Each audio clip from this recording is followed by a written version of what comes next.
Israel ने पाकिस्तान के एक बड़े जहाज पर ड्रोन हमला कर दिया। पाकिस्तान के इस जहाज में एलपीजी गैस भरी हुई थी। ये जहाज यमन के रास अल इला पोर्ट पर खड़ा था। तभी इस पाकिस्तानी जहाज पर इजराइल के ड्रोन टूट पड़े। पाकिस्तान पर यह इजराइल का पहला और अनोखा हमला था। मजे की बात देखिए, कुछ ही दिन पहले पाकिस्तान ने सऊदी अरब के साथ एक डिफेंस डील की थी, जिसके तहत एक देश पर हमला दूसरे देश पर हमला माना जाएगा। लेकिन यहाँ पर इजराइल ने अपने पहले हमले में ऐसा खेल कर दिया, जिसके बाद तो अब सऊदी अरब भी इजराइल के इस हमले की तारीफ करने पर मजबूर हो गया है। दरअसल पाकिस्तान के जिस जहाज पर हमला हुआ उस पर 27 क्रू मेंबर सवार थे, जिनमें से 24 पाकिस्तानी, 2 श्रीलंकाई और 1 नेपाली नागरिक शामिल था। इजराइल ने यमन के हूती आतंकियों पर हमला करने के दौरान पाकिस्तान के इस जहाज पर भी ड्रोन अटैक कर दिया। हमले के बाद जहाज में आग लगी, लेकिन बाद में इसे बुझा दिया गया और पाकिस्तान ने बयान जारी किया कि जहाज अब सुरक्षित है और वापस लौट रहा है। इजराइल का ये हमला केवल एक लिमिटेड स्ट्राइक था, लेकिन इसमें उसका मकसद साफ झलक रहा था। शहबाज शरीफ संयुक्त राष्ट्र में गाजा का गुणगान कर रहे थे और इजराइल पर हमलावर भाषण दे रहे थे। ऐसे में इजराइल ने भी पाकिस्तान को साफ संदेश दे दिया। यही नहीं, इजराइल ने जिस पाकिस्तानी जहाज को निशाना बनाया वही जगह सऊदी अरब के सबसे बड़े दुश्मन हूतियों का गढ़ भी है।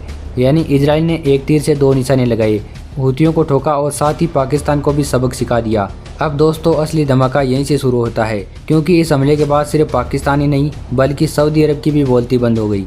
सऊदी अरब और पाकिस्तान की जो नई डिफेंस डील हुई थी उसके हिसाब से ये हमला दोनों पर माना जाता, लेकिन इजराइल ने हमला वहीं किया जहां सऊदी अरब खुद हूतियों से परेशान है। ऐसे में अब सऊदी अरब किस मुंह से इजराइल की आलोचना करेगा? उल्टा इजराइल ने हूतियों को मारकर सऊदी अरब की मदद की है। पाकिस्तान ने इस पूरी घटना को छिपाने की कोशिश की और बयान दिया कि हमारे जहाज को तो हमारे ही अधिकारियों ने छुड़ाया है, लेकिन एक्सपर्ट साहब कह रहे हैं कि यह पाकिस्तान की बनाई हुई कहानी है। असली सच्चाई ये है कि पहली बार इजराइल ने पाकिस्तान को सीधा निशाना बनाया है और पाकिस्तान को संदेश दे दिया कि उसकी ऊर्जा सप्लाई किसी भी वक्त खतरे में पड़ सकती है। अब जरा आंकड़ों को देखिए। दुनिया की कुल एलपीजी सप्लाई का लगभग 39% मिडिल ईस्ट से होकर गुजरता है और यमन का रास अल इसा पोर्ट इसी सप्लाई का अहम ठिकाना है।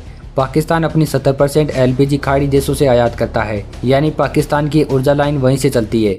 ऐसे में इजराइल ने सीधे सीधे पाकिस्तान को चेतावनी दे दी है, अगर तुम गाजा पर अनाप शनाप बयान दोगे तो हम तुम्हारी गैस सप्लाई पर हमला करेंगे। इंटरनेशनल मेरीटाइम डेटा के मुताबिक 2023 से अब तक 25 से ज़्यादा कमर्शियल जहाज़ों पर ड्रोन अटैक हो चुके हैं, लेकिन ये पहली बार है किसी पाकिस्तानी जहाज को सीधा निशाना बनाया गया। यही वजह कि इस घटना के बाद पाकिस्तान की राजनीति, जनता और उसकी सऊदी अरब वाली डील तीनों सवालों के घेरे में आ गई। यानी साफ है, ये मामला सिर्फ जहाज का नहीं बल्कि पाकिस्तान की विदेश नीति और उसकी रक्षा रणनीति पर भी इजराइल का बड़ा तमाचा है। अब दोस्तों, इस पूरी घटना को सिर्फ एक ड्रोन अटैक समझना बहुत बड़ी भूल होगी। दरअसल ये हमला उस जियोपॉलिटिक्स खेल का हिस्सा है जिसमें ऊर्जा, समुद्री रास्ते और अंतर्राष्ट्रीय राजनीतिक तीनों एक साथ जुड़ गए हैं। सबसे पहले आपको ये समझना होगा कि यमन का रास अल इसा पोर्ट इतना अहम क्यों है। यह पोर्ट रेड सी के उत्तरी हिस्से से जुड़ा हुआ है और यहाँ से गुजरने वाली शिपिंग लाइन दुनिया की सबसे बेस्ट शिपिंग लाइन मानी जाती है। दुनिया का करीब 12% से ज़्यादा समुद्री व्यापार इसी रास्ते से होकर निकलता है। अब सोचिए, अगर यहाँ किसी जहाज पर हमला होता है तो उसका असर सिर्फ एक देश पर ही नहीं बल्कि पूरी वैश्विक सप्लाई चेन पर पड़ता है। पाकिस्तान का जहाज जिस वक्त वहाँ खड़ा था उसमें एलपीजी गैस भरी हुई थी। पाकिस्तान अपनी घरेलू गैस जरूरतों का करीब 70% हिस्सा खाड़ी देशों से आयात करता है, जिसमें सऊदी अरब, कतर, यूएई उसके सबसे बड़े सप्लायर है। पाकिस्तान की अर्थव्यवस्था पहले से ही भारी विदेश कर्ज और डॉलर की कमी से जूझ रही है। ऐसे में अगर उसकी ऊर्जा आपूर्ति बाधित होती है तो उसका असर सीधा आम जनता पर पड़ेगा, यानी महंगाई और ज़्यादा बढ़ेगी। गैस सिलेंडरों की कीमतें आसमान छुएगी और बिजली उत्पादन में भी संकट आएगा। इजराइल ने इसी कमज़ोर नस को पकड़कर हमला किया। उसने जानबूझकर पाकिस्तान के जहाज को उसी जगह निशाना बनाया जहां हूतियों का आतंकी अड्डा है। इसका मतलब ये हुआ कि इजराइल ने एक तरह से कूटनीतिक बैकडोर तैयार कर लिया है। दुनिया को दिखाने के लिए वह कह सकता है कि उसका असली टारगेट हूती विद्रोही थे, लेकिन असली टारगेट पाकिस्तान को संदेश देना था।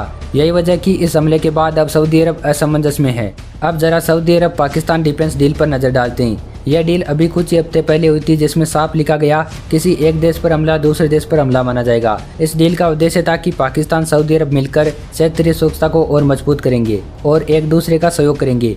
लेकिन इजराइल ने जिस तरह से इस डील की कमजोरी पकड़ ली है वह अपने आप में एक बड़ा मास्टर स्ट्रोक है, क्योंकि हमला जिस जगह हुआ वो जगह पहले से ही सऊदी अरब के लिए सबसे बड़ा सिरदर्द है। यही वो चाल है जिसमें इजराइल ने दोनों देशों को फंसा दिया। साथ ही ये घटना अमेरिका और यूरोप के लिए भी आंखें खोलने वाली है, क्योंकि अगर इस तरह लगातार हमले होते रहे तो वैश्विक ऊर्जा की कीमतें और बढ़ेगी और इसका असर सीधे यूरोपीय बाजारों पर पड़ेगा। यही वजह कि कई पश्चिमी देश इस घटना को देखकर साइलेंट है।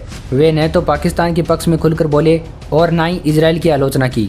आने वाले महीनों में इसका असर पाकिस्तान की आंतरिक राजनीति, उसकी जनता और उसकी विदेश नीति में साफ दिखाई देगा। दोस्तों, आपकी क्या राय है इसके बारे में कमेंट करके ज़रूर बताएं और अगर आपको ये जानकारी पसंद आई तो वीडियो को लाइक करके चैनल को सब्सक्राइब जरूर करें।